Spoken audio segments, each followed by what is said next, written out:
Ball if you like this video. কি দেখা করতে হাসো হাসো। এই যে দিদা এসেছে। 5 বছর অবধি চললো।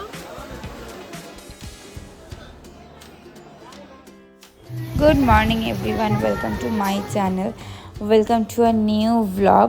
তো সকালবেলা উঠে বাইরেটা বেরিয়েছি, দেখো বাইরেটা কি সুন্দর, আকাশটাও যেমন পরিষ্কার। আসলে একটু আগে বৃষ্টি হয়েছিল আর ফুলগুলো খুব ভালো লাগছে, তো ওখানটা একটু ঘুরছিলাম।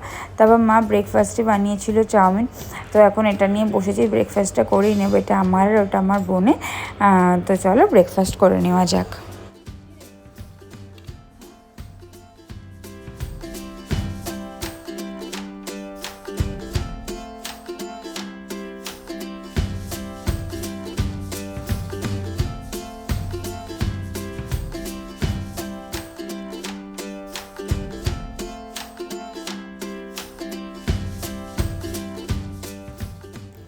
তো আমার খাওয়া হয়েই গেছে, আর এখন আমি বেরিয়েছি মায়ের জন্য কিছু ওষুধ কিনতে। আর ওষুধ দোকানে এসে দেখলাম প্রচণ্ড লাইন, তো ওষুধ কিনে বেরিয়ে আমার সাথে কাকুর দেখা হয়েছে। এই কাকু আর আমরা একসাথেই পুরীতে যাচ্ছি। তো কাকু বললো যে চল, তোকে হেঁটে যেতে হবে না, আমি তোকে বাড়িতে ছেড়ে দিয়ে আসি। তো কাকু আমাকে এখন বাড়িতে ছাড়তে যাচ্ছে, তো এখন বাড়িতে যাই, গিয়ে আবার দেখা হচ্ছে। হয়ে গেছে, বাড়িতে ফিরছিলাম, একটা কাকুর সাথে দেখা হয়ে গেছে, তোমরা দেখতেই পেলে। তো কাকু আমাকে নামিয়ে দিয়ে গেছে। আজকে ওই কাকুরা আমরা সবাই একসাথেই পুরীতে যাব, আবার বিকালে স্টেশনে কাকুর সাথে দেখা হবে। চলে এসেছি, আর এসে দেখা আমাদের বাড়ি কে কেন, আমার দিদা এসেছে। এখন দিদার সাথে একটু কথা বলো যে আমি পুরীতে চলে এসেছি, তাই দিদা আমাদের সাথে। আজকে যেহেতু আমরা পুরীতে চলে যাচ্ছি, এইখানে থাকো, এইখানে ক্যামেরা, তাই জন্য দিদা আমাদের সাথে দেখা করতে এসেছে। Introduction there. What is your name? My name is Rastas. What is your name? My father's name is Rastas. What is your name? My mother's name is Sumulandas. Where do you live? Kalikapur. What is your name? Number. What? Number. What is your name? Rastas. What is your name? Sumulandas.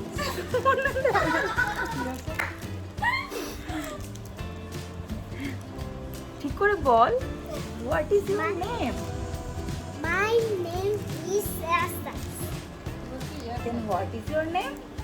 My name is Ras. Good. তাহলে সুমনা দাস বলছিলি কেন? তোর নাম কি সুমনা দাস?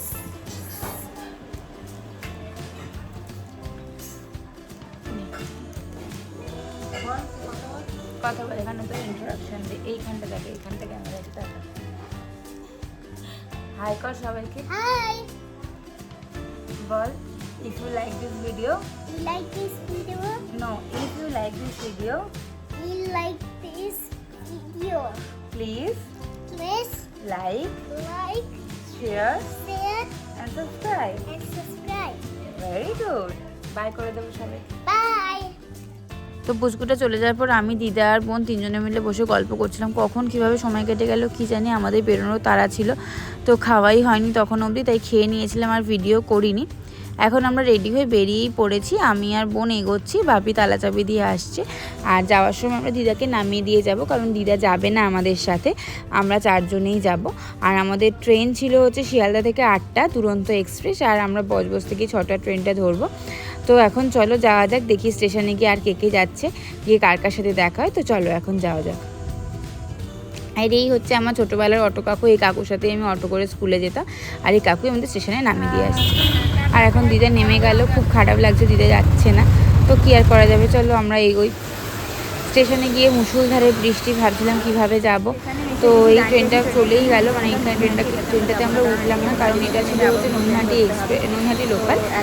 তো ওটাই গেলে আবার বালিগঞ্জে নেমে আবার একটা ট্রেন ধরতে হতে, লাগেজ নিয়ে খুব সমস্যা, তাই আমরা 6টা ট্রেনটাতেই যাব। আর এটা হচ্ছে আমাদের গুলুমুলু, এটা হচ্ছে সকালে যে অমিত কাকুর সাথে দেখা হয়েছিল, সেই অমিত কাকুর ছেলে। এটা এত কিউট, আর গালগুলো এত সফট, কি বলবো তোমাদের। আর আমরা ট্রেনে উঠে শিয়ালদা স্টেশনে পৌঁছেই গেছিলাম, ট্রেনের মধ্যে ভিডিও করিনি কারণ তখন খুব বৃষ্টি হচ্ছিলো, আর ফোনটা ব্যাগের মধ্যেই রেখে দিয়ে গিয়েছিলাম। তো শিয়ালদাতে নেমে এখন আমরা শিয়ালদা মেন্সের দিকে যাচ্ছি, কারণ যতটা সম্ভব অ্যানাউন্স করছিল যে দুরন্ততে 9 নম্বর প্ল্যাটফর্মেই দেবে। তো এখনও জানি না, তো 9 নম্বর প্ল্যাটফর্মের ওখানে গিয়েই দাঁড়াবো, যদি বাই চান্স ওখানেই দিয়ে দেয়। তো এখন যাওয়া যাক। তো ফাইনালি আমাদের পুরী দুরন্ত এক্সপ্রেস দিয়েই দিয়েছে 9 নম্বর প্ল্যাটফর্মে। এবার আমরা প্ল্যাটফর্মের সামনের দিকে এগিয়ে যাচ্ছি, কারণ আমাদের কোচটা ছিল হচ্ছে S5, ওটা সামনের দিকেই ছিল। তো যাওয়ার সময় খুব খিদে পাচ্ছিলো বলেই সামনের দোকানটা থেকে খাবার কিনেছিলাম, কিন্তু খুবই জঘন্য, তোমরা প্লিজ কেউ কিনবে না। 8টা বেজে যাওয়ার পর ট্রেনটা ছেড়েই দিয়েছে, বেশ মজাও লাগছিল, খারাপও লাগছিল। আর এখানে বাইরেটা একটু ভিডিও করতে করতে যাচ্ছিলাম, বেশ সুন্দর ছিল জায়গাটা। তো ট্রেনে উঠে কোনো কিছুই সাউন্ড শোনা যাচ্ছিলো না, কারণ এতটা বেশি আওয়াজ হচ্ছিলো জোরে। আর আমার কাছে মাইকও ছিল না, তো কোনো ভয়েসই আসলো না, তাই পুরোটা মেকআপের জন্য ভয়েস ওভার দিয়েছিলাম। আর এই হচ্ছে আমার বোন, এরকম মুখ করে বসে আছে। কেন এরকম মুখ করে বসেছে একটু পরে তোমাদের বলছি। তো যেতে এই ট্রেনটা হঠাৎ করে দিলাম, দেখে ভাবছি ভাই এই ট্রেনটা আবার আমাদের এখানে কোথা থেকে এলো, এত সুন্দর এসি ট্রেন। তারপরে বুঝলাম যে না, এটা ট্রেন না, এটা মেট্রো। আর এই ব্রিজটাও খুব ভালো ছিল, জানি না কি ব্রিজ, জাস্ট ভালো লাগছিলো, তুলে রাখলাম। যদি তোমাদের কেউ জানিয়ে থাকো তাহলে কমেন্ট সেকশনে জানিও।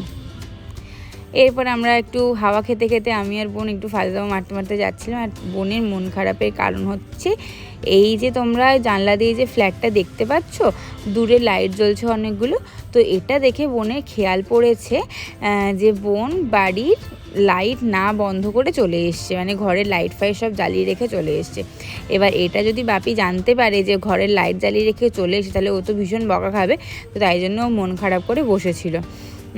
তো তারপরে কাকু আসলো আমাদের, মানে যে কাকুর সাথে আমরা যাচ্ছি, তপন কাকু, এটা হচ্ছে তপন কাকু, এই কাকুর সাথেই আমরা যাচ্ছি। কাকু খুব ভালো ট্যুর অ্যারেঞ্জ করে। তোমাদের যদি কারোর কোনো দরকার থাকে বা কারোর কোনো কোয়ারিজ থাকে বা কেউ যদি যাই ভাবো, তোমরা এই কাকুর সাথে কন্ট্যাক্ট করতে পারো। কাকুর সব কিছু ভালো, ঘোরানো, খাওয়া দাওয়া সমস্ত কিছু খুব ভালো। আমি কাকুর কন্ট্যাক্ট ডিটেলস দিয়ে দেবো, তোমরা চাইলে দেখা করতে পারো বা কথা বলতে পারো। আর এই কাকুরা আমরা সবাই একসাথেই যাচ্ছিলাম, ট্রেনে দেখা হয়েছিল। আর এই হচ্ছে অমিত কাকু। অমিত কাকুদের কোচটা একটু আগে ছিল, মানে অমিত কাকুরা S2-তে ছিল। তো ট্রেনটা ছাড়ার পর ভাবলাম যে যাই একটু গরুর সাথে দেখা করে আসে। আর অমিত কাকু খুব ভালো শায়েরি বলতে পারে। তো কাকুকে বলছিলাম কাকু আমার ভিডিওর জন্য কিছু শায়েরি বলো। তো কাকু বলছে যে না, এখন আর আমি বলবো না, আমার ছেলে বলবে।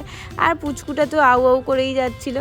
তো অমিত কাকুদের বাই বাই করে দিয়ে আমরা গেলাম S1-এ, কারণ ট্রেনে উঠে জানতে পারলাম যে লিপিকা আন্টিরা আসে। লিপিকা আন্টি খুব ভালো, আমাদের সাথে লিপিকা আন্টির ফার্স্ট দেখা হয়েছিল সিমলা ট্যুরেতেই, তপন কাকুর সাথেই গেছিলাম। তো এত ভালো রিলেশন হয়ে গেছে কি বলবো। তো লিপিকা আন্টির সাথে দেখা করে নিজের কম্পার্টমেন্টে চলে এসেছিলাম। আর এসে ভাবছিলাম এটা দুরন্ত না ঘুমন্ত, এত আস্তে আস্তে যাচ্ছে। যেখানে 11:30 আমাদের খড়গপুর পৌঁছে যাওয়ার কথা ছিল, সেখানে 10:30টার সময় এখন কোথায় দাঁড়িয়েছি, আন্দুলে দাঁড়িয়েছিলাম সম্ভবত। তো তাই জন্য ওখানে বসে বসে আমরা এখন ভাবছিলাম যে হায় রে, দুরন্ত যদি এরকম যায় তাহলে বজবজ লোকাল আর কী দোষ করলো। তো যাই হোক, এটা হচ্ছে আমাদের রাতের ডিনার ছিল, ভাত, ডাল, চিকেন আর তার সাথে পরোটা আর দই। তারপর রাত্রিবেলার ভিডিও করিনি, কারণ সবাই লাইট নেমে ঘুমিয়ে পড়েছিল, কিছু দেখা যাচ্ছিলো না। তো আমরা ভোর 4টের সময় পুরী স্টেশনে নেমেই পড়েছিলাম। নেমে সবাই একসাথে হওয়ার জন্য ওয়েট করছিলাম, কারণ একসাথে না হলে যেতে খুব অসুবিধা। আর এখানে গোলু তো আমার ব্যাগ নিয়ে টানছে, ও আমাকে আমার ব্যাগ নিয়ে যেতে দেবে না, ও আমার ব্যাগটা নিয়ে যাবে। তো গোলু খুব মিষ্টি ছিল। তো সবার জন্য ওয়েট করা হয়ে যেত, সবাই যখন চলে আসে তখন আমি তো অনেকটা খুব, এবার তো একটু শায়েরি বলো। তো তোমরা শোনো শায়েরিটা। এরপরে স্টেশন থেকে বেরিয়ে যখন সমুদ্রটা দেখলাম, ও মাই গড কি ভালো লাগছিল। 2016 পর 2024, মাঝখানে 8টা বছর কেটে গেছে। অনেক ভালো লাগা, খারাপ লাগা। তো যাই হোক, সেসব কথা বাদই দাও, আজকে ভিডিওটা এতটাই রাখছি। তোমাদের যদি এই ব্লগটা থেকে কিছু ভালো লেগে থাকে তাহলে আমার চ্যানেলটাকে সাবস্ক্রাইব করো, লাইক করো, শেয়ার করো আর কমেন্ট করো। বাই।